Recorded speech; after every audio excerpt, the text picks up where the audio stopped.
Hey guys, it's Stephanie Fish, your Norton Sports Health KDF Mini and Marathon Training Program Coordinator. I'm here with Vanessa Shannon, the Director of Mental Performance at Norton Sports Health and the University of Louisville Athletic Department. Welcome. Thank you. Extremely long title, very important person here. We're going to talk about mental performance and mental preparedness for your upcoming race. What's the meaning of mental performance? The easiest way to think about mental performance is to think of performance like an equation. Performance is equal to potential minus disruption. Mental performance is really about learning how to minimize those disruptions. If it's a disruption within your control, we want to prevent or resist that.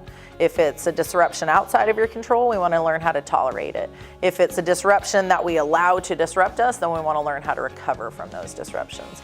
But it's ultimately about minimizing those disruptions so we can maximize our potential. So comparing the characteristics of a successful versus an unsuccessful athlete, help me out with that.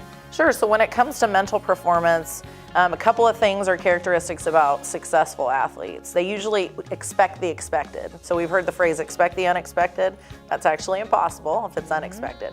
So we want to expect the expected. We want to prepare for any scenario. I think when we become unsuccessful is when we sort of limit our preparation. We maybe assume, we think positivity is a great way of being. It is, but we also have to be realistic. So successful athletes usually consider both of those. Unsuccessful athletes may forget to prepare for the tough stuff. The second thing I think would be learning how to attack the gap. So that's actually a phrase that I borrowed from the New Zealand All Blacks, who are considered the most successful team in sporting history. And they go for the gap, meaning kind of where you are and where your potential is. So we're always trying to get in that gap every day. Every day we train, every day we prepare, we're trying to get in the gap and get closer to our potential. So I talk about attacking the gap, right? Really getting in that gap, finding a way to get better every day. When I talk about unsuccessful athletes maybe sometimes set goals too high, try and make the improvements are too big that they're striving for on a daily basis. Unsuccessful athletes can be inconsistent in that gap, right? So some days they attack the gap, other days they don't. Third characteristic I think would be what I call riding the wave.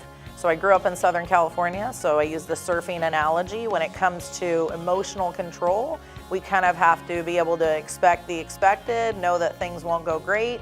When they don't go great some of the time, be able to ride the wave. So being able to control our emotions and bounce back and kind of manage the situation. Unsuccessful athletes differently tend to struggle in that area, right? So they get knocked off the surfboard, they throw their hands up, they want to give up. Successful athletes love challenges, and when they see challenges, they kind of confront them and can ride the wave. And then lastly, there's this theory behind embracing the suck. So how can you embrace the suck and deal with a worst case scenario during a race? So embrace the suck is kind of a military phrase or mantra that's been introduced into performance psychology. It's a great phrase, right? It kind of is meaningful. And I talk a lot with athletes about welcoming discomfort. And so it's sort of the same ideology, this idea that if you know it's gonna suck, you may as well be prepared for it and ready for it and embrace it, right? In terms of kind of welcoming discomfort as a piece of that, if we prepare for discomfort, so if we put ourselves through a grueling training run, then when the race becomes grueling, we're prepared for that. We sort of know how to be successful in that moment despite the discomfort. Thank you for being here, Dr. Shannon. My pleasure.